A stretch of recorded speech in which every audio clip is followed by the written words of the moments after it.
What is up, everybody? Hope everybody is doing well. It's a bright, sunshiny day today. About to go get this walk in. Know what I'm saying? um, let's see. I want to talk about. First of all, let me welcome all the new subscribers. Really appreciate it. Channel's been growing. A bunch of new subscribers, almost at 900, I think. So let's keep it up. Let's keep going. Thank you so much. That's why it's so important for people to hit the like button. The like button is most important. Yes, the subs are very good. You new subscribers, people showing people are joining, but that like button really makes a difference. And of course, the biggest difference is the content creators got to put out something that people want to actually listen to, watch, etc., etc. So I'll work on that. Yeah. So a little bit of a different hat for you today. I don't want to do the Yankee hat today. I'm just going for a walk, so I want to get that all messed up or whatever.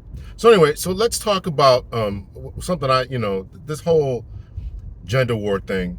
I talk about this. Well, actually, I try not to talk about it on my other channel, but I wanted to address it a little bit here. I want to address it a little bit here to kind of get some context. Really my thoughts about it, and really what I'm trying to do.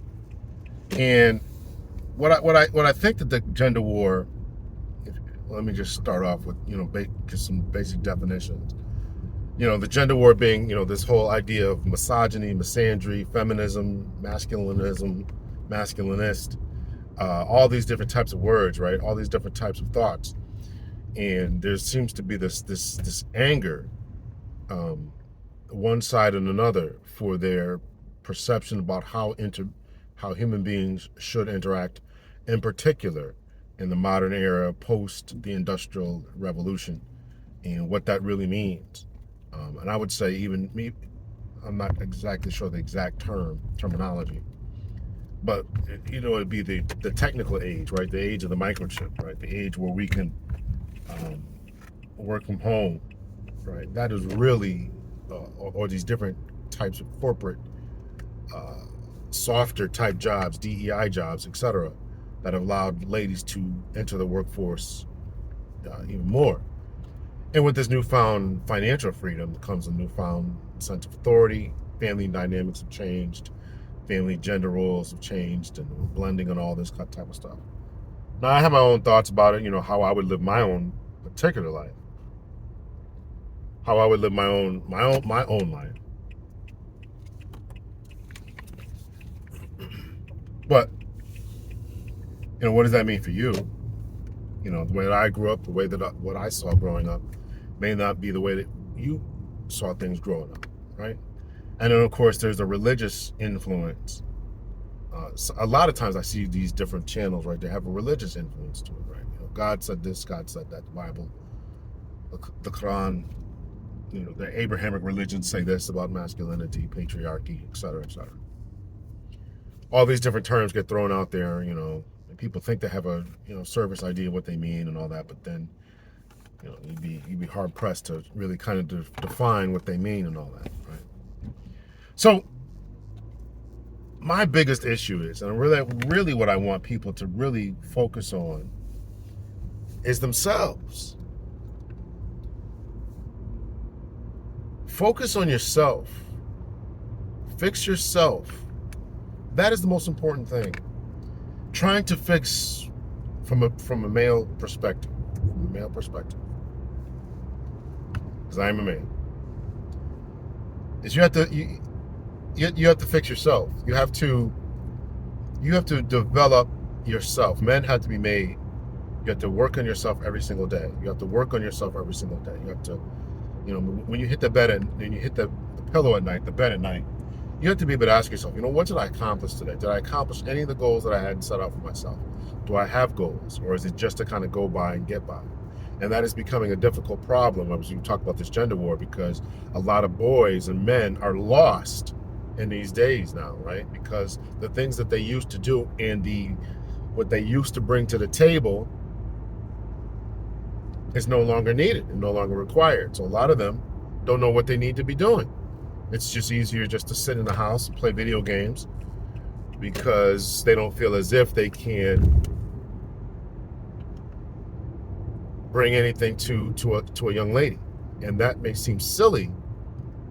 I think that there's a lot of there's a lot of misunderstanding, and I'm not going to get into all that because I want to focus on this channel as to what it is that you need to do in order to improve yourself. But there is a great deal of misunderstanding as to what men and women want from each other, and what we have traditionally provided for each other. I guess maybe we'll talk about it a little bit.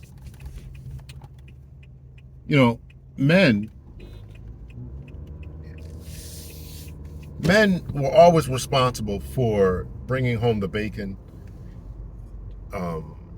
They were responsible for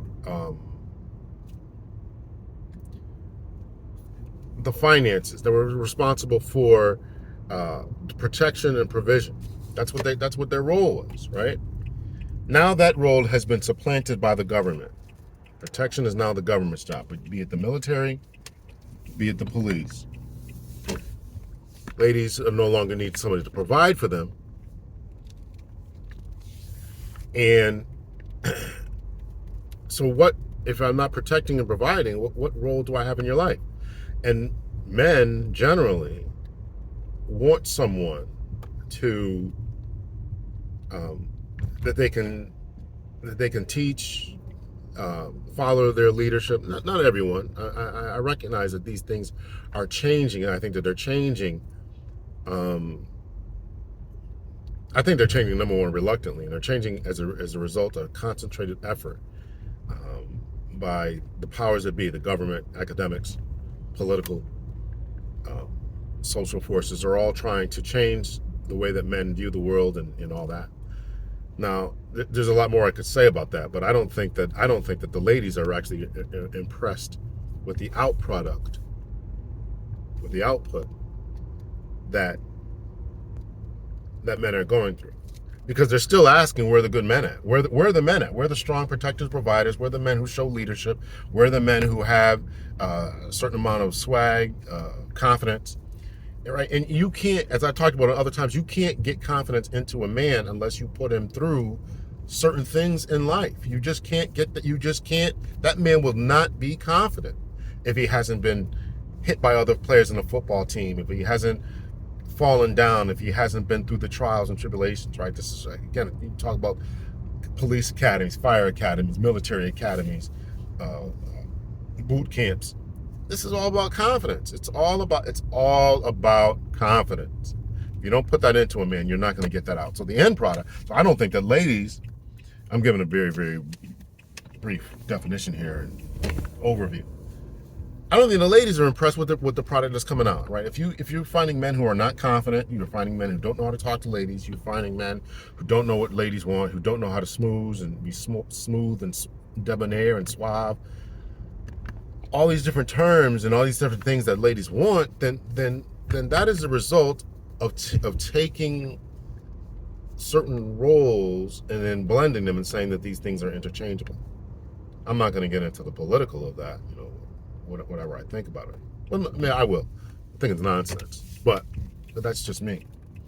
But my question is it worth fighting this gender war? This idea about what's going on, and it's everywhere, right? I write, and I've written a couple of articles for Medium. I see it all over Medium. Obviously it's all over YouTube, all over these different places, man, and people are just chiming in. And there's seems to be a new YouTube channel all the time. I know that my algorithms are kind of messed up, so I'm actually trying to reset that because I don't believe in watching all this all the time. So I'm trying to watch other things to try to reset my algorithm because I don't want to be entertained by the foolishness anymore.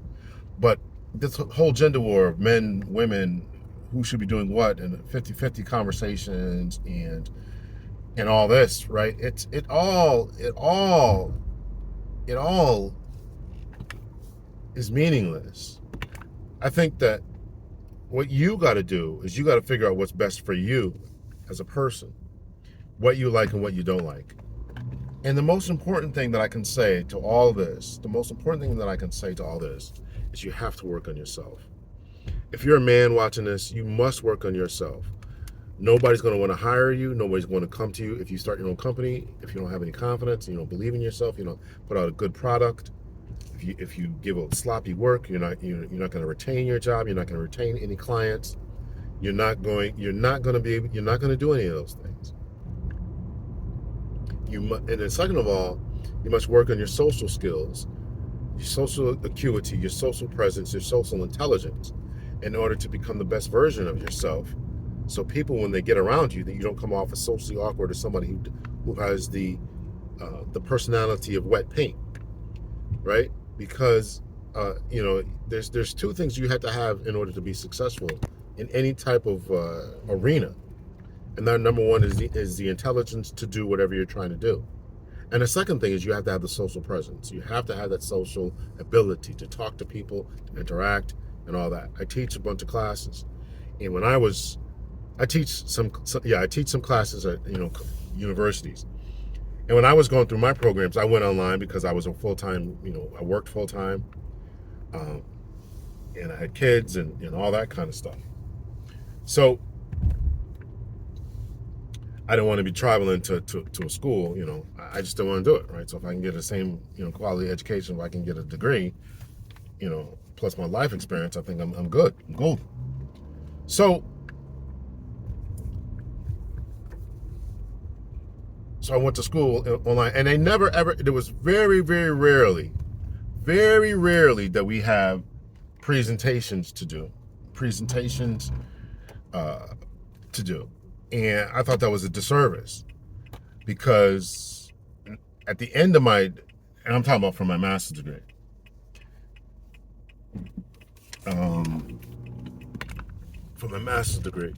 So for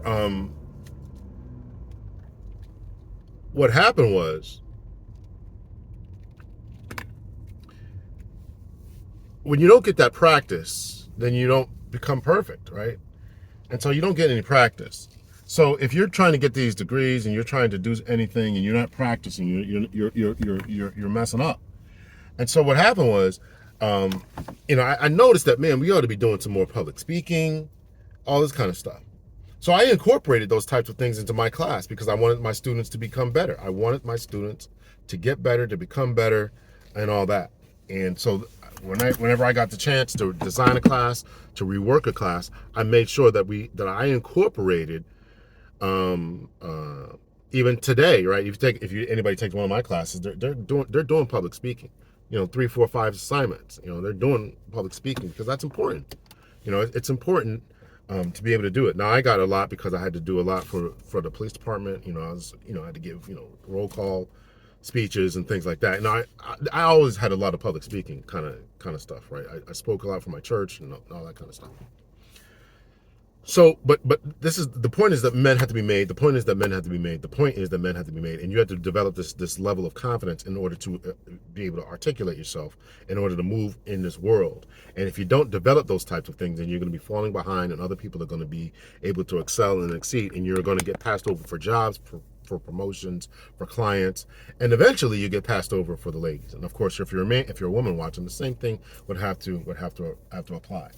So that's my ideas about the gender war, and why I think the most important thing that you need to develop is you need to develop the social intelligence to have an understanding about what's going on around you, and to be able to move and articulate yourself in that sphere. That's why I talk a lot about swag and confidence and your ability to do that, because I don't think that you need to be a corny lame. I don't think that you need to be a corny lame and socially awkward and still have a certain level of intelligence. I just don't think that. I'm not saying that I'm the most swagalicious dude on the planet. I'm not saying that at all. But I am saying that I don't think that I come off as socially awkward or anything, right? So you just have to move in this particular type of way. Now let me finish this off by talking about the gender war, my thoughts about it, and particularly with the ladies, right? We talked about the men, right? The traditional role that has been played really up until about the 1970s. This is the way that the world was. We could go, but post-industrial revolution, and the black experience probably was a little bit different, but post the industrial revolution, women start to enter the workforce a little bit more. and then World War One, World War Two, they get a taste of the factory life. Particularly in World War Two, the boys come back from war and they want to give men more jobs and give them their jobs back. And that's where I think that really ladies said, like, nah, listen, we got this financial independence, we want to keep it, right? Then 1940s, 1950s rolls around, the housewife there, and they no longer want to do that. 50s, 60s come along, 70s when they get the birth control and taking the babies out the womb kind of thing before they come to term, really kind of changed the dynamic.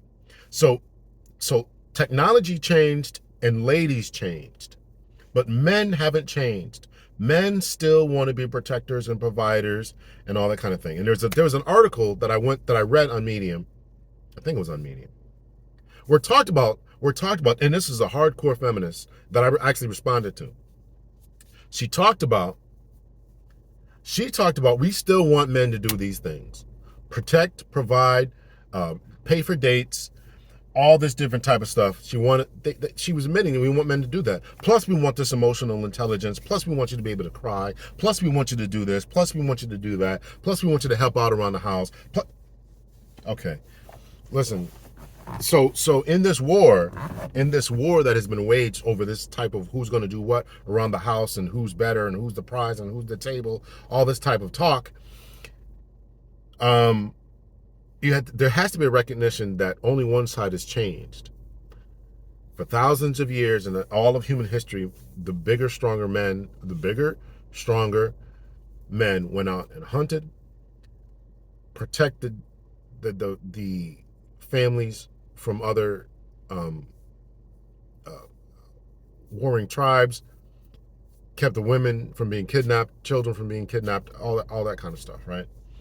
Did some women help? I'm not saying that there was no women helping. I'm not saying that there weren't some men who weren't more of the gatherers, right? I'm not saying that. But I'm saying that the vast majority of history, that's the way that it was, and that's the way that we operated.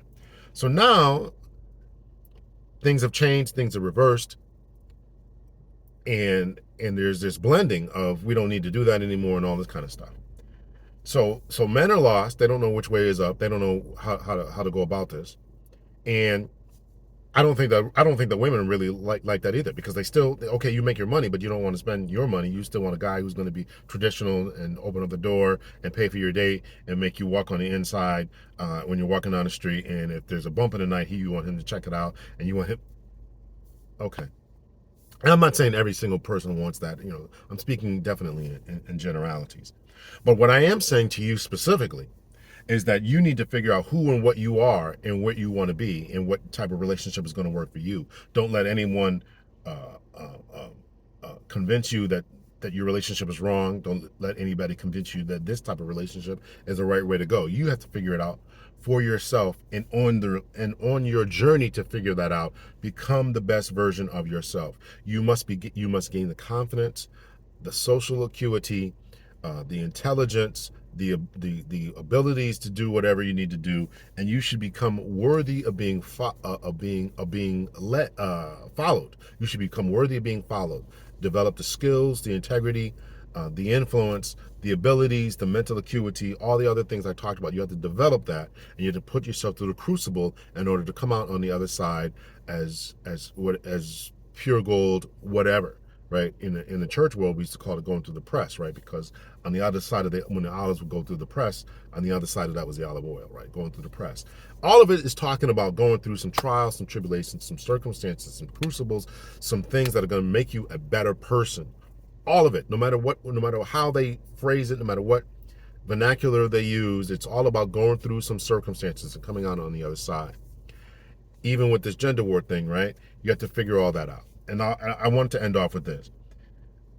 Again, this is not picking on anybody, but if men are lost, if you're going to be involved in this, you have to figure out what the other side wants. And if women generally want a confident, strong man, then you have to become a confident, strong man who's financially secure and physically in shape and able to protect and do all the things that we traditionally want, because they will say those are things that they traditionally want, and they want you to be socially this, that, and the other, and be able to cry and all that kind of stuff. I really don't think that they want any of that. I really don't. I think they think that they want it. But anytime I've ever talked to any woman, they've always said that the moment somebody cries, the moment any man cries in front of them, that they're totally checked out. They've all said that, and there's numerous spaces of people saying that. The other thing is that I think that the ladies, and oftentimes the ladies have gotten to this place. This is going pretty long. The ladies have gotten to a place where they think that moving and answering like men is what is the way to be. Men have always it's a yin and yang thing. They want a compliment. If I'm doing this, then I want you to be able to do that. And you cannot. And I think that sometimes it's hard to process the fact that if you're a lady, that this is what I want in a man, so this is what I'm going to be. They want to be. A man wants to be challenged. No, you want to be challenged. A man wants to lead. Well, he's going to want a leader. He's going to want an alpha female. He don't want none of that. uh, in generalities, generally, he don't want none of that. He don't want none of that. He don't want no challenge. He doesn't want to be talked back to. He doesn't. And listen, I'm the type, I kind of like a little banter back and forth, or okay, whatever. But when I said when there's something going down, okay, here's what's going to happen. I don't want, and because of my leadership skills that I've shown in other times, I want you to just go along with it. This is what I want, right? There's a time and a place for it. You call it situational leadership, right? What's the situation calling for? Okay, there's time to be democratic. Okay, let's have a discussion about whatever's whatever. But when there's something that needs to be done, emergencies type of situation, authoritarian, autocratic type of leadership. Okay, here's the decision that's already made. Here's what I need you to do and get it done. And if you're going to challenge me on that, then you don't belong in my life. You don't belong in my life. So I watched the lady. Last point. She was on the Kendra G show. Kendra G is a lady who does a Instagram show. 54 years old, and she really gave a good answer. She 54 years old. She had been married, I want to say 30 years. She had gotten divorced, and now she was out there. She made good money, 2 master's degrees, $150,000 a year. She was making good money. And then she says, and then Kendra asked her, why would a man want you? And she just gave a good answer. She's like, listen, if you're a 50-year-old man or so, I think she wanted between 46 to 60 or something like that.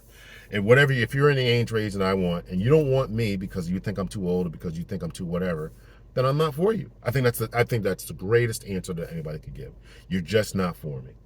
So you have to stick to who you are, and know what your value is and all that kind of stuff. So I will definitely leave it off there. It's been going on a little bit long now. But here's what I'll leave you off with. Become the best version of yourself, as I always say. Work on your skill set, work on your social intelligence, work on your regular or your I forget the terminology here, right? There's fluid intelligence and concrete intelligence. Work on both of those. Social intelligence, and then adopt the mindset, like the 54-year-old lady said. Listen, you're just not for me, right? If you want these certain types of things, no need for me to get mad and angry and throw chairs and say you ought to want me and I don't want you, and start snapping your neck and start doing other things. You just don't want me, and I don't want you. Right? We're not for each other. Let's just leave it there. Let's just keep it moving. So if you're a man, there's no need to be beating up on women and bashing women and doing this and doing that. They don't want to get along with your program. Just keep it pushing. Just keep it pushing. If you're a woman and you meet somebody who's not on your program, whatever that could be, whatever that means for you, then keep it pushing. I need to beat somebody up and bash them and say that they're weak and right. Again, I read an article that was in LinkedIn of all places. LinkedIn of all places, where it asked the question, what do men want? And when they surveyed men about what they want, the vast majority, I think like 70, 80, 90% of men, something crazy like that, of the men that they surveyed said that they would rather have a traditional wife who was a homemaker. I'm included in it. Include me in that. I would rather have that. That's what they would rather have. And the author of the article that was on LinkedIn, this isn't someplace other place, this is on LinkedIn. She put an article, well, men need to change, and you need to figure this out. Wait a minute. You guys asked the question, what do men want? So now you're mad at the answer that they gave? So listen, so that's just what it is, right? So this whole gender war thing, man, it's not going to get any better anytime soon. I really feel bad that it's going on. A complementary species that have been interdependent for their entire existence is being thrown apart, is being ripped apart by social media, by the internet, by modernity, technology, and it's crazy. It's going to be crazy to if you're an alien species, or maybe 500 years from now, to really analyze these times and try to figure out what happened to the human race. How do we get to this place? But so those are my thoughts, my opinion about the gender war, and just become the best version of yourself. Become a man who's on his game, on his grind. And if you're a woman, yeah, okay, you can be on your game, on your grind, full of self-confidence, but you got to figure out what the men want. And men have consistently said that they don't want a certain type of woman. And women have said the same thing, that they consistently don't want a certain type of man. They want a man who's confident, who's on his game, who's a good protector, provider, and all that kind of stuff. But you'd be hard pressed. Again, I'm probably watching too much of this. But I was watching a guy, Rich Cooper, in his one of his clips, and he was asking a woman, I think she was in her 40s. She had just gotten divorced, and I think she was separated, about to get divorced, and she owned a couple of businesses. And when he asked her, what does the man want? He had to ask her at least 6 times. No, what do you mean that what does he want? What is it that the man is going to want that you would add benefit to his life? What would he want? What does he desire? Well, I mean, I have a business, and I'm a mother. Okay, but a guy in his 40s, probably, or 50s, probably isn't looking for that. Isn't looking for a mother. So how does that benefit me? My point is that as a lady, whether you're 25 or 24, you have to figure out what this man wants, what the type of thing that they want, what he wants. That is a difficult perspective. It's a difficult perspective that ladies, everybody I ever asked, everybody I ever asked, and I asked this in a Facebook post not long ago. I asked this Facebook post. If I can get a screenshot of it, I'll put it up here. What does the man want? Not what you think he should want. Not what you want him to want. Not what society says. But when you ask him, what does he want? Again, the survey that this lady was mad about told you it was astronomical. 70, 80, 90% of the men said they wanted a stay-at-home wife.